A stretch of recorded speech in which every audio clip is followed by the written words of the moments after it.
नमस्कार, welcome to career 247। मैं हूं प्रशांत धवन। नाउ साइंटिस्ट प्रिडिक्शन कर रहे थे कि जी चाइना में एक बड़ा अर्थक्वेक आएगा। जो नॉर्मल अर्थक्वेक होता है वो तो आया नहीं, मगर एक इकोनॉमिक अर्थक्वेक आ गया। यूएसए ने हाल ही में ये अनाउंस कर दिया है कि चाइनीज स्टूडेंट्स के जो वीजा हैं बड़े स्केल पर इसको रिवोक करना ये शुरू कर देंगे। चाइनीज स्टूडेंट्स ये सब सुनकर खुद ही बोल पड़े हैं, the good days are over. Chinese students after Trump's crackdown on visas. आने वाले कुछ समय में आप देखोगे 2,80,000 चाइनीज स्टूडेंट्स पढ़ते हैं यूएसए में। इनका नंबर बहुत ज्यादा कम होने वाला है। डोनाल्ड ट्रंप एडमिनिस्ट्रेशन ने कहा है कि अग्रेसिवली हम रिवोक करेंगे visas of Chinese students. Obviously China ने कहा है कि ये गलत है। हमारे कई स्टूडेंट्स हैं, इन्होंने लाइफ के प्लान्स बनाए हैं, स्टडी इस तरीके से की है, इंग्लिश की पढ़ाई करी है चाइना में। उम्मीदें, उनके ड्रीम्स हैं कि वो यूएस में जाकर पढ़ाई करेंगे। मगर अब सडनली यूएसए ने इस डिस्क्रिमिनेटरी मूव की वजह से कई स्टूडेंट्स के जो सपने हैं ये डिस्ट्रॉय कर दिए हैं। मगर यूएस यहां पर बिल्कुल क्लैरिटी के साथ कह रहा है कि यूएस रिवोक करने शुरू कर देगा visas of Chinese students, including those with connections to the Chinese Communist Party. अब ये मत सोचना, अच्छा चाइनीज कम्युनिस्ट पार्टी से जो कनेक्शन जिनके हैं, मतलब कोई भी दूर दूर से भी कनेक्शन है, उनके भी वीजा यहाँ पर रिवोक हो जाएंगे। देखिए, चाइनीज कम्युनिस्ट पार्टी के टोटल बताया जाता है 10 करोड़ 100 मिलियन मेंबर्स हैं। और यहाँ पर तो ये कहा जा रहा है कि अगर मान लीजिए एक परिवार है, वहाँ पे पिताजी है, पिताजी किसी जमाने पे चाइनीज कम्युनिस्ट पार्टी के मेंबर थे या फिर कुछ वहाँ पे शामिल थे, तो जो बेटा है, चाहे वो कम्युनिस्ट पार्टी ऑफ चाइना को ज्वाइन उसने किया हो या ना किया हो, उसका वीजा भी यहाँ पर मोस्ट प्रोबेबली रिवोक हो जाएगा। तो एक बड़ा क्रैकडाउन है ये चाइनीज स्टूडेंट्स पर। और साथ ही साथ ये भी यूएस कह रहा है कि जो भी यूएसए में क्रिटिकल फील्ड्स है, इससे मैं एज्यूम कर रहा हूँ कि जो भी हाई टेक्नोलॉजी बेस्ड स्टडीज हैं, वहां पर जो भी चाइनीज स्टूडेंट्स पढ़ रहे हैं उनको तो सीधा निकालो, क्योंकि यूएसए बिल्कुल नहीं चाहता कि ये चाइनीज स्टूडेंट्स यूएस यूनिवर्सिटीज में पढ़े, टेक्नोलॉजी के बारे में इंफॉर्मेशन हासिल करे और उसके बाद वापस चाइना में जाकर ये सब जानकारी अप्लाई करे। To be honest, I think हम सब लोग एग्री करेंगे यूएस थोड़ा सा लेट है।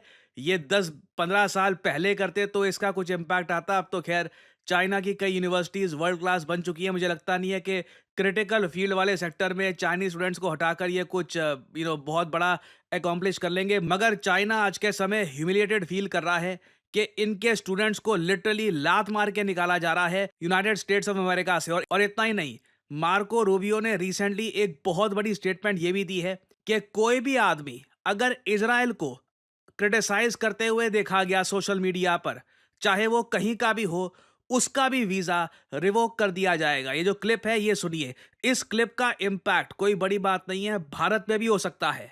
Under President Trump, the United States will stand with the Jewish people. We have implemented a vigorous new visa policy that will prevent foreign nationals from coming to the United States to foment hatred against our Jewish community. We are holding international organizations and nations accountable for rhetoric against Israel. ये बड़ी एक announcement है Marco Rubio की। देखिए, भारत में भी हैं लोग, सोशल मीडिया पे देखे जाते हैं, काफ़ी बार इजराइल की आलोचना कर रहे होते हैं। कोई बड़ी बात नहीं है, उनका वीज़ा भी इन द फ्यूचर यूएस या तो रिजेक्ट कर दे या रिवोक कर दे। This is very much a possibility. और साथ ही साथ इतना ही नहीं, जो ट्रम्प की पॉलिसीज़ है ना, फॉर एग्जांपल अब जो वीज़ा को लेकर बहुत छोटे-छोटे रूल्स में जो उन्होंने चेंजेस किए हैं, उससे एंटिसिपेट किया जा रहा है। चाइनीज स्टूडेंट्स तो खैर उनका तो वीज़ा रिवोक होगा। कई इंडियन स्टूडेंट्स इंटेंशनली जाएंगे ही नहीं यूएसए में, क्योंकि यूएसए में ना, देखिए, स्टडी वीजा के अंडर काम करना बहुत ही मुश्किल हो जाएगा। कि आप कुछ साथ में थोड़ा बहुत काम कर रहे हो, आपने क्लास मिस कर दी तो भी आपका स्टडी वीजा रिवोक हो जाएगा। रूल्स इतने ज्यादा मुश्किल कर दिए हैं कि बहुत सारे जो ये फॉरेन एजुकेशन काउंसलर्स हैं, ये लोग कह रहे हैं कि 25% की गिरावट होगी in Indian students going to US. ये स्टूडेंट्स मोस्ट प्रोबब्ली अब यूरोप जाएंगे या फिर जापान जाएंगे। जापान ने तो कहा है कि हम अपनी यूनिवर्सिटीज के जो दरवाजे हैं ये ओपन कर रहे हैं। जो इंडिया से कई स्टूडेंट्स हैं, जो इवन चाइना से कई स्टूडेंट्स हैं, वो यहाँ पर आ सकते हैं। आपको मैं ये बता दूं, हार्वर्ड यूनिवर्सिटी पर ट्रंप ने रोक लगा दी है कि फॉरेन स्टूडेंट्स को इस साल आप एडमिशन नहीं करोगे। तो जो यूएसए की फॉरेन स्टूडेंट्स वाली इंडस्ट्री थी, जो इनकी जो यूनिवर्सिटीज यहाँ पर जिससे कमा रही थी, वो ट्रंप ने कैटेगोरिकली अभी के लिए तो डिस्ट्रॉय ही कर दी है। अब यहाँ पे आपका सवाल आएगा, चलो इजराइल का जो इशू है वो तो समझ में आता है। यूएस फॉरएवर एक एलाई है इजराइल का, और इजराइल के अगेंस्ट रिसेंटली काफ़ी प्रोटेस्ट हुए थे यूएस की यूनिवर्सिटीज़ में। तो वहां पर जो यूएस कर रहा है वो उनकी पॉलिसी का पार्ट है, मगर चाइनीज स्टूडेंट्स को ये क्यों निकाल रहे हैं, उसके पीछे रीजन क्या है? वेल यहाँ पे ना मुझको ये थोड़ा बोलना पड़ेगा। यूएसए में मुझे धीरे धीरे पैनिक दिख रहा है चाइना के राइज को लेकर। एक बहुत ही न्यूट्रल ऑब्जर्वेशन मैं आपके साथ शेयर कर रहा हूँ, क्योंकि अब ना ये लोग ऐसी बातें भी फैला रहे हैं यूएसए में जो 100% सच है नहीं। अब मैंने रिसेंटली देखा यूएसए के बहुत सारे न्यूज आउटलेट्स में ना ओपनली इनके जो जियो पॉलिटिकल एक्सपर्ट्स या ये जो लोग हैं यहाँ पर, ये बार बार कह रहे हैं कि चाइना में ना एक कानून है। ये जो छोटी सी क्लिप है पहले ये आप सुन लीजिए, उसके बाद मैं आपको बताऊंगा कि इनका क्लेम क्या है। And this should shock no one. So the report came out. It said, right now, in the United States of America, at one of our universities, there is an organized, orchestrated spy ring. To put this in perspective, when I got here, I said, when I was told that there was a Chinese law in place that required Chinese nationals, including students that come to the United States on visas, and by the way, we take 300,000 Chinese students a year into our universities, there's a law in the books that says they have to provide intelligence gathering and information to the CCP. We also had information in Congress before I even got here that they were setting up these programs to ना okay, सो यहाँ पर ये US के media में ना ये बात काफ़ी फैलाई जा रही है कि चाइना में एक कानून है। उस कानून के अंडर एक चाइनीज स्टूडेंट जब यूएसए में जाता है ना पढ़ने के लिए, तो कभी भी उस स्टूडेंट को फ़ोन आ गया मान लो रात को, या कहीं भी उसको एक मैसेज आ गया कि जी हमको इन्फॉर्मेशन दो। अब इन्फॉर्मेशन कोई भी हो सकती है कि क्या पढ़ रहे हो, किस चीज़ पर रिसर्च कर रहे हो। It can be anything, professor कौन है, रिसर्च में क्या क्या डेवलपमेंट्स हुई हैं। जो भी जानकारी अगर चाइनीज कम्युनिस्ट पार्टी उससे पूछती है तो उसको वो जानकारी देनी होगी, ये लॉ है। नाउ मैंने काफ़ी इस पर देखा है, कुछ एग्जैक्ट ऐसा लॉ एग्जिस्ट करता नहीं है, ठीक है? क्योंकि अगेन यहाँ पे वो स्टूडेंट के पास काफ़ी फ्रीडम है, वो कुछ भी बोल सकता है। तो ये बातें जो यूएस में फैलाई जा रही है, मुझे I mean I am a bit surprised. Usually ये लोग काफ़ी वेरीफाइड और मैं कहूँगा कि करेक्ट न्यूज़ ही आगे फॉरवर्ड करते थे अपने लोगों को, मगर मैं पहली बार देख रहा हूँ कई सालों में यूएस की न्यूज़ भी अब इतनी रिलायबल रही नहीं है। स्पेशली मैंने जो ये रफ़ाइल वाले केस में देखा है, जिस तरीके से ये पाकिस्तानी जर्नलिस्ट को अलाउ कर रहे थे कि जितने मर्जी आर्टिकल लिखने आप लिख लो। इनकी थोड़ा आप कह लीजिए क्रेडिबिलिटी अब उस लेवल की उतनी रही नहीं है जैसी एक टाइम पे हुआ करती थी। तो अगेन देखिए, ये बात बिल्कुल सच है कि इंटरनेशनल स्टूडेंट्स की आड़ में काफी बार स्पाइस भेजे जाते हैं। फॉर एग्जांपल व्लादिमीर पुतिन, ये यूएसए में इन्होंने पढ़ाई करी है 1-2 साल, एंड ऑब्वियसली वो स्पाइंग भी कर रहे होंगे। अगर आप ये सोच रहे हैं कि व्लादिमीर पुतिन ऐसे ही बस यूएसए में गए थे पढ़ाई करने के लिए, तो दैट्स नॉट ट्रू। सिमिलरली बहुत सारे केसेस देखे गए हैं, बट ये कह देना कि जी सारे के सारे स्टूडेंट जो हैं वो एक कानून के अंडर स्पाइंग कर रहे हैं और कभी भी सीसीपी किसी को भी कह देती है कि इन्फॉर्मेशन दो वगैरह, ये थोड़ा ज़्यादा हो गया। बट क्लियरली अगेन इसका एक बड़ा इम्पैक्ट आपको देखने को मिलेगा चाइना पर। ना हमको यहाँ पर वैसे ये भी देखना होगा कि यूएसए ने जो ये निर्णय ले लिए हैं, इनका जो कोर्ट सिस्टम है क्या ये अलाउ करेगा कि इस तरीके से वीज़ाज ये रिवोक कर सकते हैं स्टूडेंट्स के इतने मास स्केल पर, ये कह कर के जी यहाँ पे स्पाइंग हो सकती है या कुछ हो सकता है। तो अभी फॉर एग्जांपल रिसेंटली जो ट्रम्प के टैरिफ की जो पावर थी, वो यूएस के कोर्ट ने काफ़ी हद तक कम कर दिया। हालांकि ये इशू अभी काफ़ी हद तक न्यूज़ में रहेगा, ट्रम्प भी फाइट बैक करेंगे, इसमें हो सकता है कि ये टैरिफ की जो पावर है अपनी वापस भी ले ले।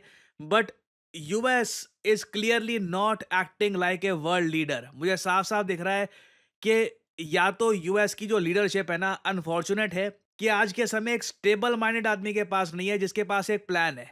डोनाल्ड ट्रम्प के पास प्लान नहीं है, he is a very reactionary person. एक महीने आज उनका स्टांस होगा, अगले महीने कुछ और होगा। So it's sad to see US this way. मुझे लगता नहीं है कि आने वाले समय में बहुत सारे देश यूएसए को एज एक ग्लोबल लीडर की तरह देखेंगे। और आने वाले समय में देखिए इस टॉपिक से रिलेटेड बहुत सी अपडेट्स आएंगी। कुछ अपडेट सामने आती है तो मैं आपके लिए अपडेटेड वीडियो सामने लाता रहूंगा। फाइनली आपसे मैं एक सवाल पूछूंगा, भारत में टोटल फॉरेन डायरेक्ट इन्वेस्टमेंट कितनी आई थी? इसका डेटा सामने आ चुका है। 2024-25 फाइनेंशियल ईयर की हम बात कर रहे हैं। यहाँ पे आपको बताना है कि टोटल एफडीआई भारत में कितनी आई थी। ये है यहाँ पे आपके ऑप्शंस: $5 बिलियन, $10.5 बिलियन, $81.04 बिलियन या फिर $500 बिलियन। कमेंट सेक्शन में करिए उत्तर। जो लोग देंगे सही आंसर उनकी कमेंट को मैं दे दूंगा हार्ट, ताकि बाकी लोग समझ पाएं कि सही उत्तर क्या है। देखिए, करियर 247 मतलब जॉब अपॉर्चुनिटीज। ऑलरेडी आपने देखा होगा कि हमारे एक्सिस बैंक प्रोग्राम के अंडर कई लोगों को ऑफर लेटर प्राप्त हो चुका है एक्सिस बैंक डेप्यूटी मैनेजर की पोस्ट के लिए। और अब पहली बार करियर 247 आपके लिए लेके आया है हमारा flagship data science course with generative AI. आज के समय मार्केट में कोई भी कंपनी ऐसा कोर्स ऑफर नहीं कर रही जहां पे आपको मिलती है लाइव क्लासेस। आप यूजुअली डेटा साइंस का कोर्स परचेज करेंगे, प्री रिकॉर्डेड क्लासेस आपको पकड़ा दी जाएंगी, मगर यहां पे आपको मिलती है live classes. World renowned teachers for example Deepayan सरकार सर, ये आपको पढ़ा रहे होंगे। ये बाय द वे काम कर रहे हैं with the government of Singapore as an AI adviser. और करियर 247 के डेटा साइंस कोर्स को कंप्लीट करके आप बिल्कुल आराम से 7 to 9 लाख पर एनम की जॉब लैंड कर सकते हैं। That is very much possible. और अगर आपका सवाल यह है कि अगर आप एक डेटा साइंटिस्ट बन गए तो आप काम कहाँ करोगे, किस इंडस्ट्री में काम करोगे, हर जगह आपके लिए दरवाजे खुले होंगे, चाहे एफएमसीजी सेक्टर हो या फिर फार्मा सेक्टर हो। आप गवर्नमेंट में काम कर सकते हैं। इवन करियर 247 में मैं आपको बता दूं, हम लोगों ने बहुत सारे डेटा साइंटिस्ट हायर कर रखे हैं because every company needs data scientists. इनकी डिमांड बढ़ती जा रही है। और आपको करना क्या है, अभी भी आपके मन में बहुत सारे सवाल होंगे। आप सिंपली क्या करिए, ये जो वीडियो आप देख रहे हैं इसकी कमेंट सेक्शन में आपको जाना है और यहां पे आपको लिंक मिल जाएगा build your career with India's first data science and machine learning gen AI course.